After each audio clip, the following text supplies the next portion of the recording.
Инфлацијата го изеде планираниот резервоар за вода во населбата мери во Штипно и неколку метри од главната водоводна мрежа од линија 2.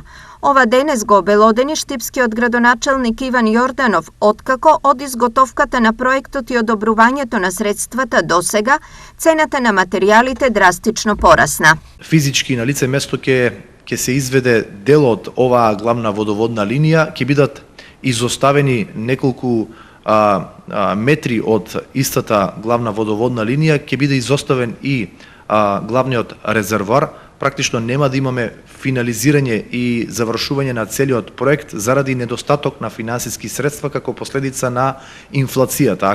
Средствата за реализација на така наречената линија 2 во висина од 1,2 милиони евра на Штип му се доделени како одштета од ТАВ за неизградениот карго аеродром. 2 години по донесувањето на одлуката, овие пари повеќе не се доволни за целосно завршување на проектот.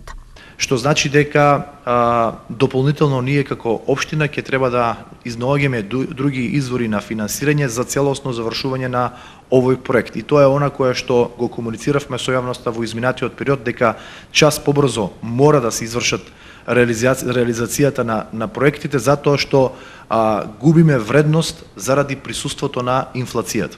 Изградбата на водоводната линија 2 треба трајно да го реши проблемот со водоснабдување на населбите Пребек и Новосело, како и да обезбеди вода за индустриските зони во тој реон. За поставување на главниот цевковод во должина од над 2 километри, за експроприација на земјиштето каде треба да минува цевководот, општината ќе плаќа од 947 до 1962 денари за метар квадратен.